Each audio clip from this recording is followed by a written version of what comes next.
ఎక్కడ పడితే అక్కడ భూహారతులు, ఎక్కడ పడితే అక్కడ కుంభకోణాలు మయమైపోయినటువంటి ఈ రాష్ట్ర ప్రభుత్వంలో ఆ 4 మంత్రులు, ఆ 4 గుత్తేదారులు, ఈ రాష్ట్రం 8 మంది చేతిలో నలిగిపోతున్నది. భూభారతి తీసుకొచ్చి భూహారతి చేస్తా ఉన్నాడు.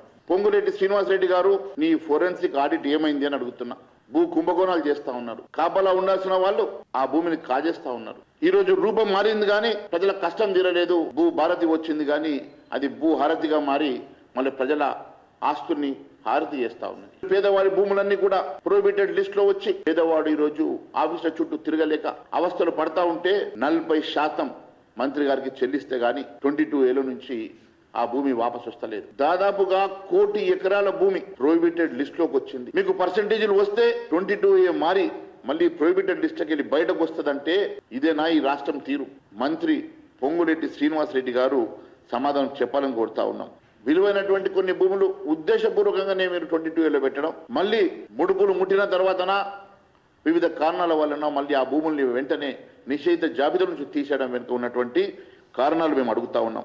దాదాపు 24 లక్షల ఎకరాల అసైన్ భూములు, ఈరోజు మిగిలింది కేవలం 5 లక్షల ఎకరాలే.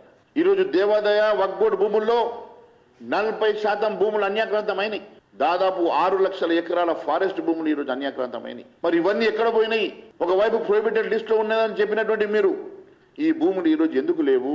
మరి 6 లక్షల ఎకరాల ఫారెస్ట్ భూమి కానీ 19 లక్షల ఎకరాల అసైన్ భూములు కానీ మరి దేవాదాయ వక్ఫ్ బోర్డు భూములు కానీ ఈ రోజు అన్యాక్రాంతం అయితే అవి ఎక్కడ పోయినాయి? గతంలో మీరే చెప్పిండ్రు ఈ భూములన్నీ కూడా గత టీఆర్ఎస్ లో ఉన్నటువంటి నాయకులు కబ్జా చేసిండ్రను, పట్టాలు చేసుకున్నారను, అవన్నీ కక్కిస్తాను, అవన్నిటిని కూడా బయట పెట్టి వాళ్ళని జైల్లో పెడతాను, ఆ భూములు మళ్ళీ వాపసు తీసుకుంటాను, ఖచ్చితంగా ప్రభుత్వ ఖజానాలో మళ్ళీ జమ చేస్తానని చెప్పినటువంటి ఆ రోజు ముఖ్యమంత్రి గారు, ఈ రోజు ఉన్నటువంటి ఉప ముఖ్యమంత్రి గారు ఎందుకోసం ఆ భూముల మీద ఎంక్వైరీ నడుస్తలేదు?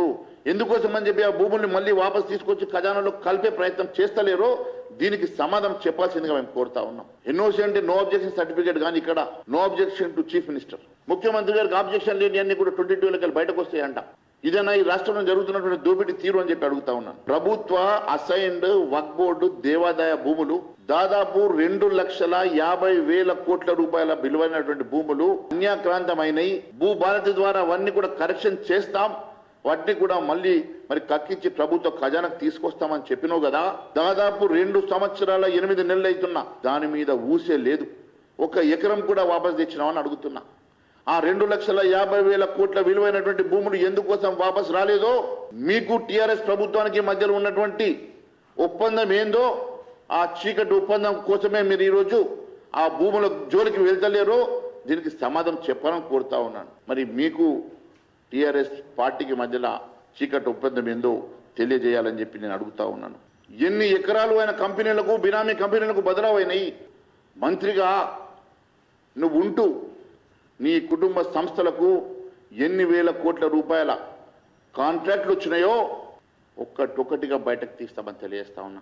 పారమూరు లిఫ్ట్ ఇరిగేషన్ 6,000 కోట్ల రూపాయల లిఫ్ట్ ఇరిగేషన్ నీ కంపెనీకి వచ్చిన మాట వాస్తవం కాదా?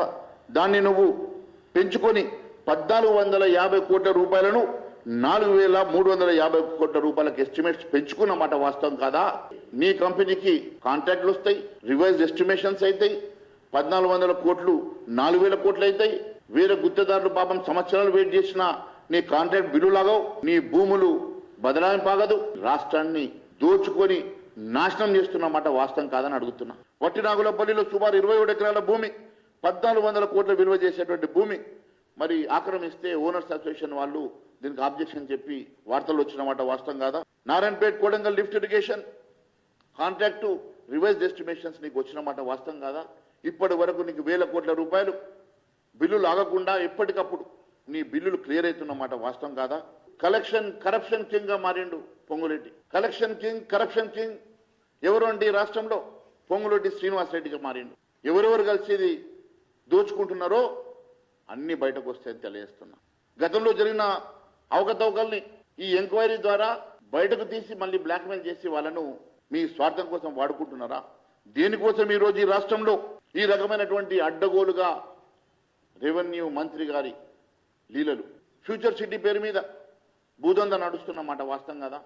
ఫ్యూచర్ సిటీ ఎవరి ఫ్యామిలీ కోసం సిటీగా మారబోతున్నది, ఎవరి కుటుంబం కోసం ఇది ఫ్యూచర్ సిటీని మీరు తీసుకొస్తా ఉన్నారు. ఈరోజు దాని చుట్టూ జరుగుతున్నటువంటి భూ లావాదేవీల సంగతి దీని మీద మీరు ఎంక్వైరీ చేసడానికి సిద్ధంగా ఉన్నారా?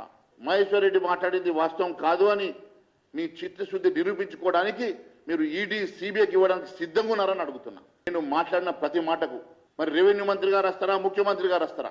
ఎక్కడికి రమ్మంటే అక్కడికి నేను రావడానికి సిద్ధంగా ఉన్నా, ఆధారాలతో వచ్చి నేను నిరూపించడానికి సిద్ధంగా ఉన్నాను తెలియజేస్తా ఉన్నాను.